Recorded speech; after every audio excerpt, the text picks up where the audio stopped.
big night for Florida Governor Ron DeSantis, raising a lot of eyebrows across the country. People wondering, how did he win with such a big margin? We're going to check in with the Miami mayor. His name is Francis Suarez, saying that this might be a template for the nation. We've got CNN that's trying to figure out the difference between Latinos and blacks, clips from Adam Kinzinger, Mark Penn, and Ana Navarro. But the big news was that Ron DeSantis won a resounding victory, absolutely dominated in Florida, and a lot to say about it. In a very, very smiley victory speech, Ron DeSantis explaining why Florida won and how this might translate to the rest of America. Today,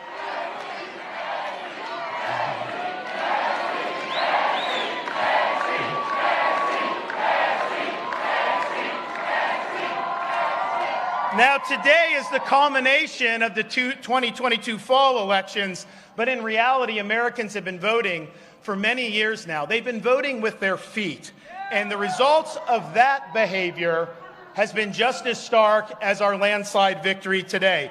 States and cities governed by leftist politicians have seen crime skyrocket. They've seen their taxpayers abused. They've seen medical authoritarianism imposed, and they've seen American principles discarded. The woke agenda has caused millions of Americans to leave these jurisdictions for greener pastures. That's right. The exodus of Americans, for those folks, Florida, for so many of them, has served as the promised land. We have embraced freedom. We have maintained law and order. We have protected the rights of parents. We have respected our taxpayers, and we reject woke ideology. Right on. Right on. We fight the woke in the legislature. We fight the woke in the schools. We fight the woke in the corporations. We will never, ever surrender to the woke mob. Florida is where woke goes to die. Oh! Don't bring that woke crap to Florida. Florida is where woke goes to die.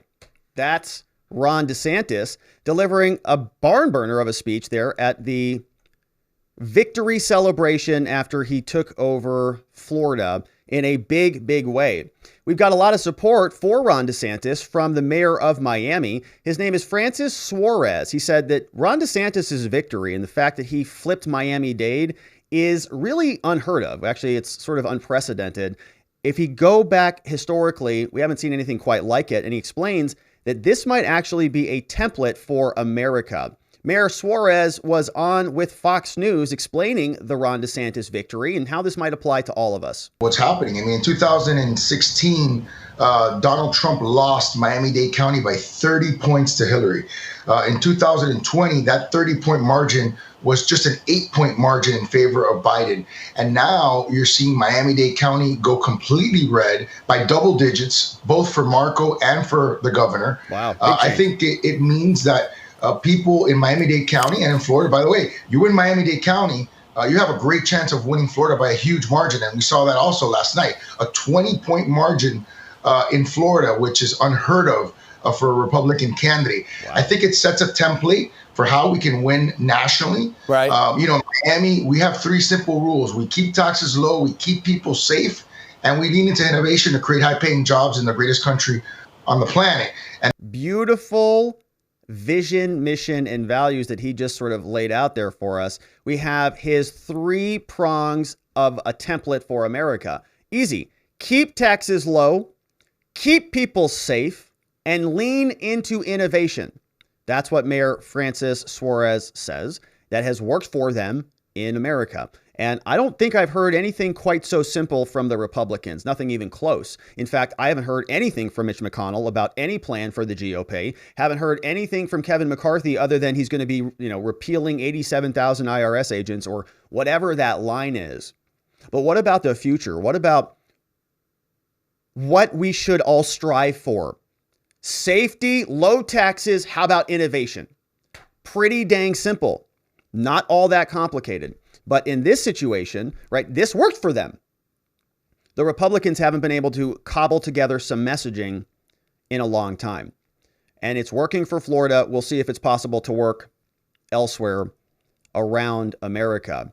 Now, we're going to talk about CNN, and they're doing a post-mortem on the Florida race. They're asking questions about, how did this happen? Because they're a little nervous that Ron DeSantis might be able to reenact this all across America in 2024. And so we're going to get to that clip. It's sort of a wild one because they're talking about Latinos and blacks, and it gets, it's a little uncomfortable. But we'll talk about that in a minute. But first, my friends, we have to talk about something very important, which of course is a food shortage that could be coming any minute now. U.S. experts agree. They've written about this as recently as July. They say drought, inflation, even new policies are pushing America's food supply to its breaking point. That's why survival food is now more important than ever. You can create your own stockpile of the best-selling 4 Patriots survival food kits. This is not ordinary food, my friends. We're talking about good for 25 years survival food, hand-packed right in family-owned facilities here in the United States, giving jobs to over 200 Americans. These kits are compact, they're waterproof, they're sturdy, and weather-resistant.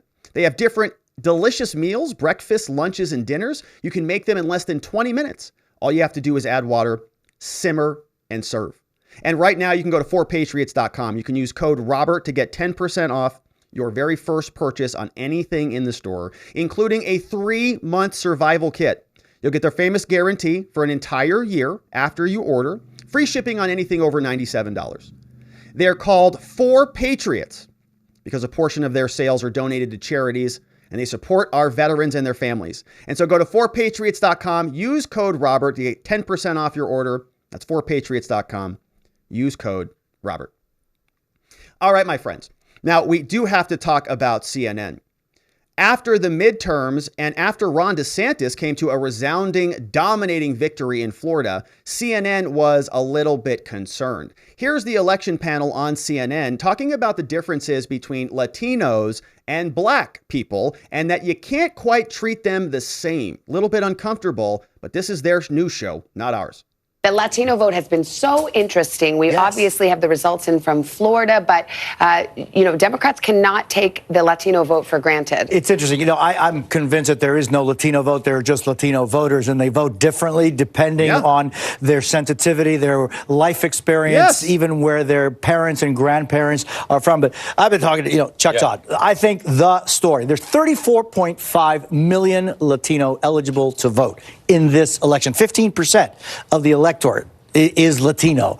That's a massive amount of people. And I think that where it's been, and it's an outlier, no doubt, is Florida. Yeah. The impact of Latino voters in Florida, DeSantis winning majority, the Cuban vote, majority of the Puerto Rican vote in that I-4 corridor, 55% of the Puerto Rican vote, 50% of all of the other Latino voters in the state of Florida. Miami-Dade. He's going to outpoll Marco Rubio in Miami-Dade. Yeah. In Miami-Dade. Well, Marco Rubio didn't win his county, right? The last time he ran. But I think that Ron DeSantis is beating all of them, right? All the expectations, flipping everything. And very curious because the original anchor who started this segment says, well, what about the Latino vote? And this gentleman says, well, it's kind of inappropriate to say it that way. There's a bunch of people who happen to be Latino who vote for a variety of different reasons, including life circumstances and all other things that make all of us unique. You can't categorize them as one big monolithic group of people, Latinos or Latinas or Latinx or whatever,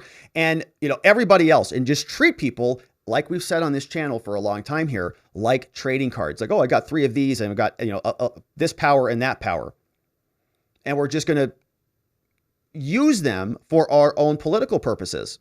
Now, we're just warming up here. This isn't the highlight. That it's important to recognize the strength of the Latino vote throughout our country. Mm-hmm. And, we know, Nevada, we know California. First Latino senator for the state of California, now reelected. It's interesting. There really isn't a Latino vote. But is Florida now a solid red state? Seems to me like it's a solid... No longer a swing state. It's a solid Republican state for now, but it's more a DeSantis state. Yeah, I agree with you on that. And DeSantis, Jose... DeSantis wins. Now, listen to Chuck Todd. He's going to ask a question about kind of an interesting revelation. You can't treat Latinos as a monolithic group like you can black people. I had a Democratic consultant say to me, I'm tired. We got to stop putting Latinos in a box and trying to treat them as African Americans, that there's one issue that will somehow unite, that Latino voters are just what Jose said. Stop trying to single them out. Instead, whatever you're pitching swing voters, pitch that to Latino voters, that demographics and just like the same thing, how we carve up the white vote in those different buckets. That's how the Latino vote is no different. The Latino vote is no different than other white people. Latinos are just like white people. You have to talk to them about issues that are important to them. You can't treat them like black people who only care about whatever, I guess, all black people care about. I'm not saying that, my friends. Holy crap. This is NBC. Let's listen to that one more time. All right. This is Democratic consultant say to me, it's not Chuck Todd. This is not Chuck Todd's thoughts. This is some Democratic consultant out there. DeSantis state. Yeah, I agree with you on that. And DeSantis, Jose, I had a Democratic consultant say to me, I'm tired. We got to stop putting Latinos in a box and trying to treat them as African Americans, that there's one issue that will somehow unite, that Latino voters are just what Jose said. Stop trying to single them out. Instead, whatever you're pitching swing voters, pitch that to Latino voters. All the white people, demographics and just like the same thing, how we carve up the white vote in those different buckets. That's how the Latino vote is no different. They're no different. The Latinos are no different than the white people and everybody else. But I guess the black people are a little different. Whoo! That's a shocking thing. I mean, that's how they think of people. It's just, okay, that's what you've got over there. All right, so that's CNN. They're discovering a whole bunch of interesting new things. We also have to check in with Adam Kinzinger. Adam Kinzinger doesn't like really anybody who's a Republican, doesn't like Trump, doesn't like Ron DeSantis. We have the sneaking suspicion that Adam really only wants either himself to be the president or his mentor, Liz Cheney. Don't know yet. But Adam Kinzinger is responding to the midterms. Hey, Adam, now that the midterms are over, do you think that Trump is the future of the Democratic Party or the Republican Party?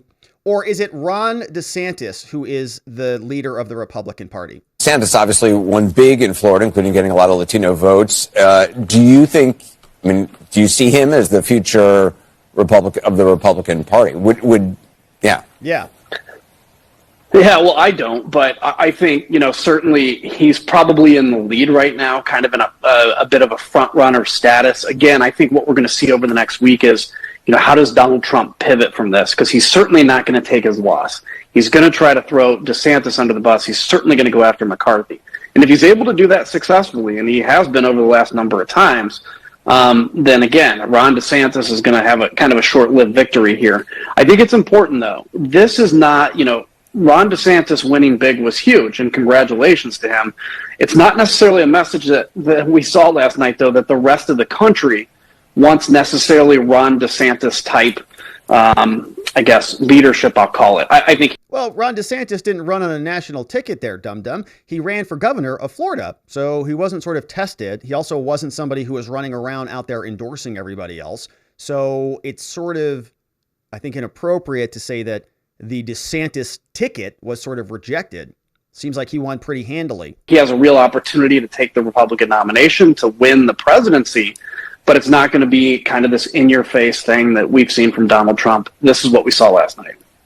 There's really a warning to the White House as well in these votes. I mean, we've heard. All right, so enough of Adam Kinzinger. You get the gist of it. But Kinzinger is saying that Trump's bad, Ron's bad, everybody's bad, I guess, except Liz Cheney. But he did bring up an interesting thing. He said that Trump would go after Ron DeSantis, and he's actually a little bit right about that. We saw a very interesting article. This came out from the Washington Times. Trump said that if DeSantis runs, he could hurt himself very badly if he decided to go in 2020. Former President Donald Trump apparently on Florida said that Ron DeSantis, quote, could hurt himself very badly if he runs for president. Says, I don't know that he's running, Trump told reporters on his private plane late on Monday at a rally. He said, quote, "I think if he runs, he could hurt himself very badly." Mr. Trump, who's expected to announce his own bid for the White House next week, referred to Mr. DeSantis mockingly as Ron DeSanctimonious during a campaign over the weekend. But the former president said he did vote for DeSantis on Tuesday. Some analysts believe a strong win by DeSantis on Tuesday could give him extra momentum. But the former president said that Mr. DeSantis, quote, would be making a mistake to get involved in the race. Says, "I think the base would not like it." Trump said, "If he runs, he runs. But if he did, I will tell you things about him that won't be very flattering. I know more about him than anybody other than perhaps his wife, who is really running his campaign." That's according to Dave Boyer at the Washington Times. So I guess what this is prognosticating for us is that this is going to get very, very, very, very nasty very quickly if that does evolve. While many people are excited about a Trump run, other people are excited about a DeSantis victory, and we're seeing this big split. Everybody wants answers. Who's going to lead the party?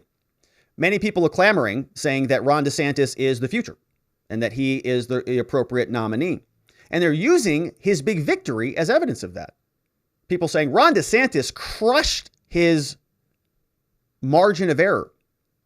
But Ana Navarro is not too impressed by that. Ana Navarro says, what's the big deal with Ron DeSantis? He's not that impressive at all. I mean, he was running against Charlie Crist, who's basically a dead corpse walking around. He's tried several times in Florida. Nobody likes him. Everybody wishes he would just go away. And so Ron DeSantis' victory isn't that impressive at all. He basically beat a dead corpse. Turnout was 10 points lower than it was in 2018. In 2018, it was 63%. Yesterday in Florida, it was 53%. So that's not a red wave. Red wave is when people go out to the streets and vote. When you have, what you had is a depressed, deflated vote, Democratic vote. And who can blame them when you nominate a corpse? I mean, yes, he won bigly, but he won against a corpse, a political corpse, and that's an insult to corpses. I apologize to cadavers everywhere. I mean, she kind of has a point there. I mean, Charlie Crist was kind of a no-brainer, but I don't think it's fair to take away from Ron DeSantis' victory, right? He's been sort of an inspirational governor for a long time now, and even the Democrats are recognizing that. Mark Penn, a very impressive, important, very prestigious, according to the left, Democratic pollster, is out speaking praises about Ron DeSantis, as many in the GOP wonder who is next to lead, who might be the 2024 presidential candidate. Mark Penn, former Clinton pollster and advisor, says that Ron DeSantis might be the ticket. His question now. Would Biden still want to run against, and would he win against DeSantis if that was the nominee? If DeSantis does a knockdown, drag-out primary and beats Donald Trump, DeSantis would be virtually impossible to beat in the presidency against anybody. Woo. All righty. Well, you've been around. Yeah, thank you, Mark. Great to have you. Thank you. Wow. DeSantis could beat almost anybody, virtually impossible to beat, if he runs and wins, right? That's a pretty hefty statement. Now, you can always discount that. You could say, this guy's a Democrat, so what the heck does he know? You know, and you could say, well, maybe he wants to run against who he thinks is a weak candidate, or maybe he's actually telling the truth and Ron DeSantis does scare the pants off of him. I think that is probably true. I think he does scare a lot of people. That's why you saw people on CNN talking about the differences between blacks and Latinos when it comes to voting, but I guess that's what they do. That is Ron DeSantis promising that wokeness is going to die in Florida and riding a big, big victory. And we'll continue to see how this shapes up now that his election is at least done.